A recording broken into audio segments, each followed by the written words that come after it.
Segment 2, Gold and Black Live. Friend of the show and a friend of Purdue University, Mike, more than a friend, he's a doer. Mike Berghoff. Michael is the chair of the Board of Trustees. He has been on the Purdue Board of Trustees since 2009 and has played a huge role not only in the university's development over the past 15 years, but also a very strong role in athletics. And a lot of the things that have happened in Purdue sports, Purdue athletics over the last decade and a half have his fingerprint on it. So, Mike, first, welcome to the show, and appreciate got a family wedding you're attending tonight, but in Chicago. But we appreciate you taking the time, or a friend's wedding, I should say. But we appreciate that very much. Well, I always enjoyed being on. I know how important athletics is to the university and how many folks are dialed into Gold and Black. So it's a privilege to be involved.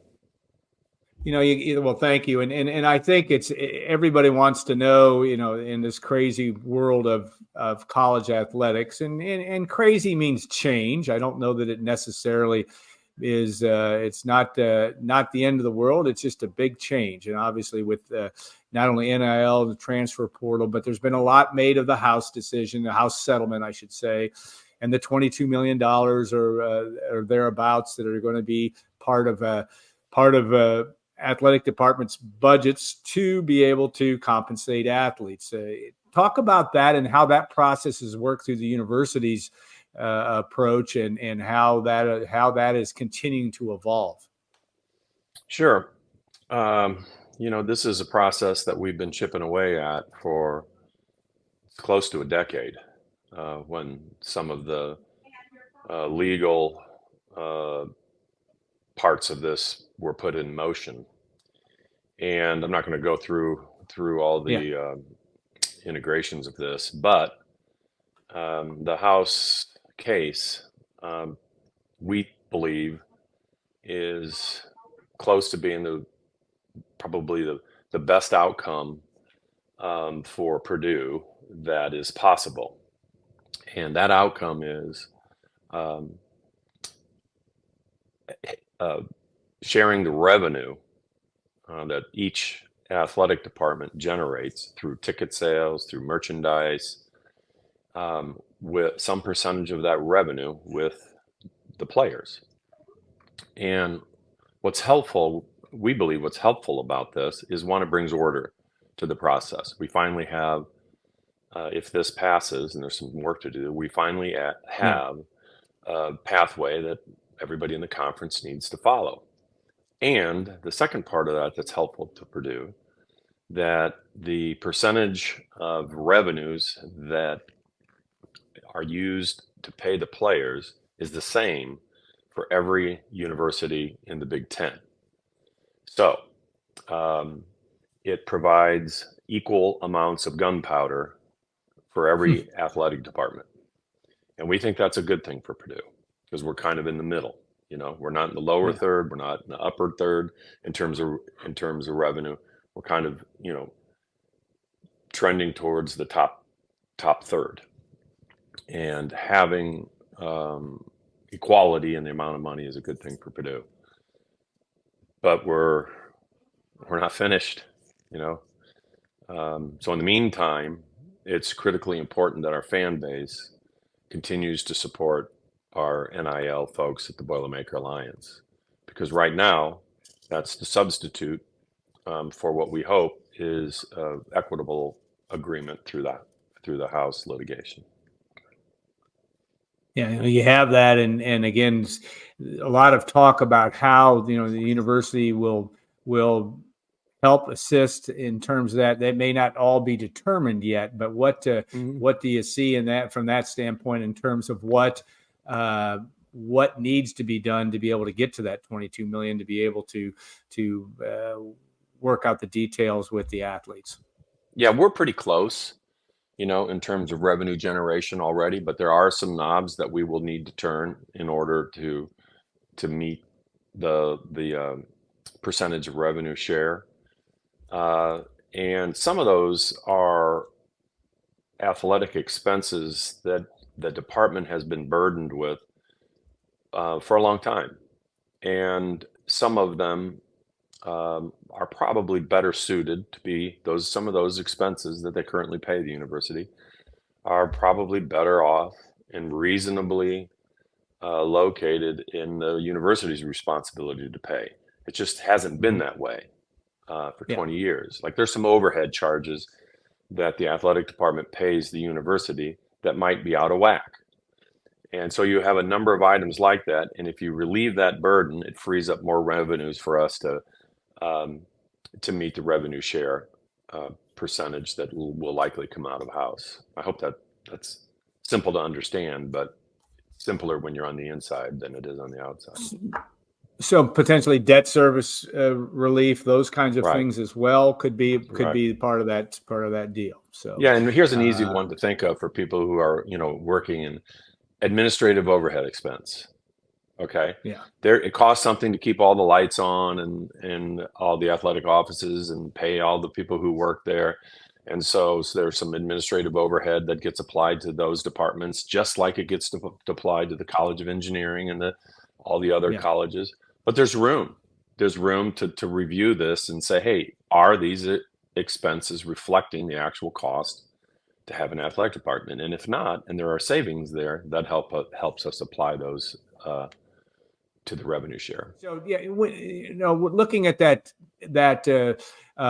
additional funds potentially that could be needed for, whether it be any other NIL opportunities for student athletes moving forward. How do you view that? And will that still be in play? Will it be still a challenge to compete with the Ohio States, the Alabamas, the Michigans because of maybe more perceived funds that donors or boosters could put into it? How do you see that playing out down the road? Well, in order for it to be fair, we're going to need some policing and some clarity on what's allowed what do we allow the students to do in terms of raising other income for themselves. We expect it to be something similar to what we already have, which is like the marketplace, which allows a student athlete to enter into an agreement with a private entity. Let's say it's a car dealer, and represent the car dealer maybe on a Saturday.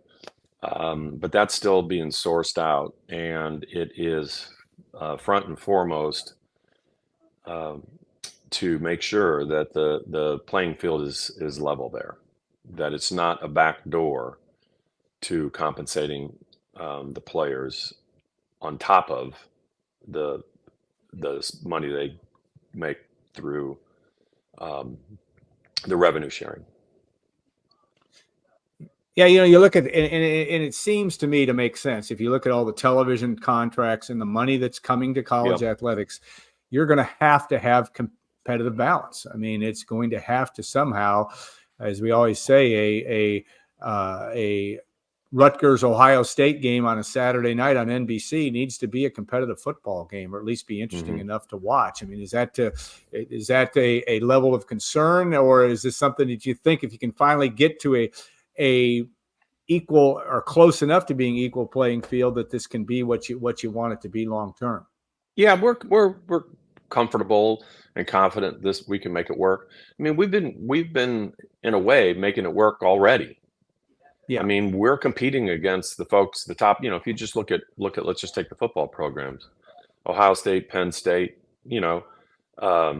Michigan, their athletic budgets are larger than ours, and that provides some advantages to them.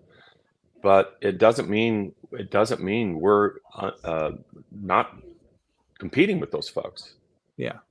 We're planning on winning some Big Ten conferences and going to the playoffs. And we're gonna utilize whatever tools are necessary to help us compete to make that happen. And I think if with the right policing and the right setup, that can happen. The crowds have been unbelievable at Ross-Ade Stadium through the first two games. The opportunity to have a near sellout against Indiana State, which was really remarkable. Notre Dame, obviously, you'd expect to have, but Purdue historically has sold that game out a fair amount of times. But really been impressive. Which, after a tough loss and a lopsided loss to Notre Dame, there's a lot to be said about, you got to keep things going in the right direction. How do from a board perspective, I'm going to guess you guys let Mike Babinski and Ryan Walters handle those types of problems and challenges. But how do you view that in terms of just where the fan base is with respect to attending games? You're going to probably have sellouts against Nebraska and Oregon as well. Things look good from that standpoint. Man, I think for our fan base has demonstrated a level of commitment for the last 3 to 5 years that is astounding. To walk in there and look at a full stadium with 12 to 13 or 14,000 students packed in there is a demonstration of the commitment that Boilermakers have to the sports, and it's phenomenal. And I can't tell you how many times the board has gathered after a football weekend or a basketball game and just reflect on the commitment that our fans have. And this is a big shout out, thank you to all of you for showing up the way you do. And I'm confident we're going to compete at a level that their attendance and support is going to be rewarded. Yeah. All right. Nothing was better than certainly with respect to a Purdue experience than early April in Glendale, Arizona, the opportunity for Purdue fans to meet and greet at an all-time level. Talk about the glow of that and just what that has meant, not only obviously admissions and interest in Purdue University, certainly on a worldwide scale. From an athletic standpoint was evident there, but it is something that was absolutely remarkable, and that glow still seems to be going on. Yeah, it was just it was another example of a fan base that's dialed in and supportive. It was awesome. It was like a caravan, through the 3 different locations, and everybody who was watching in person or on TV, we just dominated the audience, and it in a way it was like a revival that rewarded our fans for the level of commitment that they provided our basketball program. I mean, I remember in 2013 talking to Matt, things were not well, but our fan base hung in, and look where we ended up, and the expectation levels up. We're going back, we're gonna get another couple of whacks at this. So it's just big for the university too. I mean, people see you in the airport wearing Purdue gear, and I think they like teams like Purdue to win. Our fans and just casual observers. So it was incredible. You look at this situation, and you have a people say that it has never been quite like that. And I think that is a fair way to look at it. I mean, in Purdue, it just was unbelievable in terms of the approach, not only the approach, but it was like a weekend pep rally and then some, despite not winning the whole thing. That was certainly disappointing, but a sidelight really almost, as it turns out, from that standpoint. It was phenomenal. Yeah. All right. Now looking ahead, obviously, and talk about, I think what people be interested in terms of the board's role and how the board works with athletics, because obviously Mike Babinski is your point of contact and who you probably deal with more than anybody else. But to talk about that role as the board and as you as the chair, and I think I don't know that if my Klipsch is still the liaison, but give us all a little bit of background on how that process works. Well, yes, Mike Klipsch is the liaison and has been really our point person communicating with the athletic department. You do want a streamlined access and exchange back and forth between the board and athletics. So that's the role for the liaison. You don't want 5 and 6 board members sharing their advice with the athletics and the coaching. So that channel works. But what? It's making good hires, trusting the talent and skill that you see all the way from the athletic director down every athletic team we have in the university, and asking them what they need to win. We know what the obligation and responsibility is academically for a Purdue athlete. That's well understood, and our expectations are high on the academic side. So now, what do you need to win? Because if we're going to do this, we need to be competitive at all the levels. And we are doing a really good job of providing our teams the tools that they need to win. I mean, I've asked Matt and Coach Walters, almost every time I see him, is there anything you need that you don't have? Okay. And so, like this weekend at when we had the bad loss, you dig in. That's not something you go a different direction. You dig in and say, what can we help you with to win? And that's an attitude that's just been created over the last 10 or so years. And I think it's the proper way to approach it. Couple of time for a couple more quick questions. One, maybe in terms of what future, you always talk about building projects.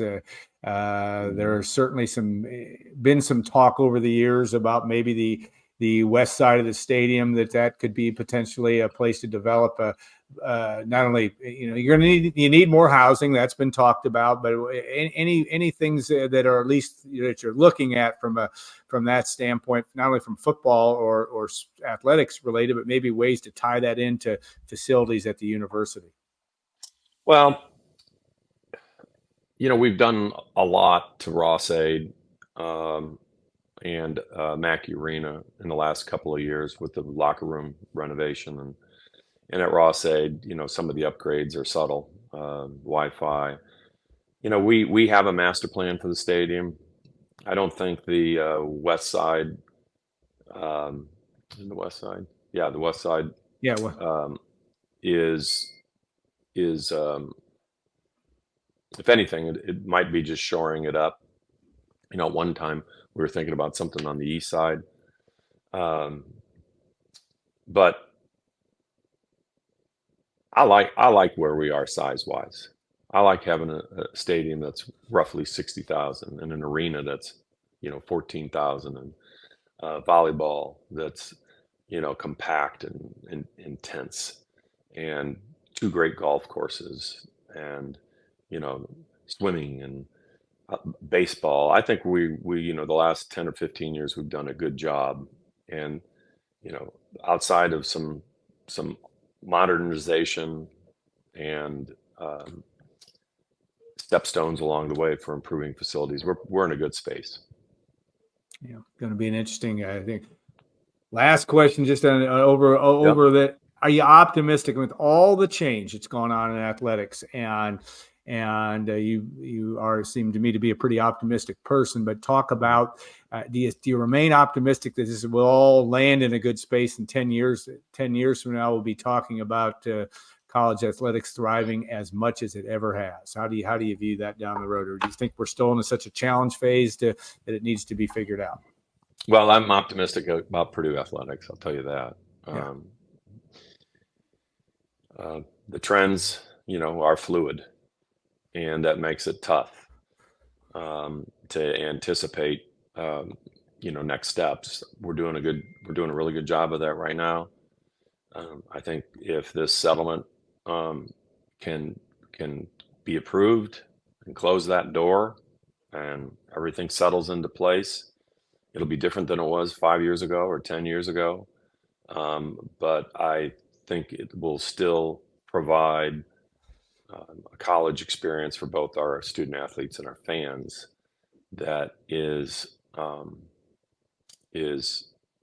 enough to have our fans show up and enjoy everything about Purdue athletics. So yes, I'm just eager to get it resolved, and so we can move forward.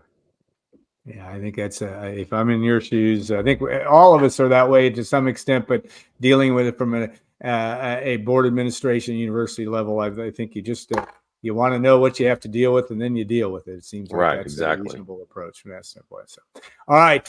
Well, enjoy the rest of your weekend. I know your weekend will be better if the Boilermakers can get the job done at Oregon State tomorrow night. Big homecoming week, Nebraska next week. What a home schedule Purdue has. The next three of the four remaining home games are against marquee or teams that are going to be at the upper level of the Big Ten, with Nebraska, Oregon, and of course Penn State, Northwestern sandwiched in there as well. So Mike, thanks again. We'll be back in a couple minutes as Bart Burrow, somebody we both know well, will join us. He'll talk about his experience with being the honorary captain for the Indiana State game, but also just his experience as a Boilermaker, one of the great Boilermaker receivers and part of the Carmel connection. We'll look forward to that as well. So stay tuned. We'll be back in 2 minutes on Gold and Black Live.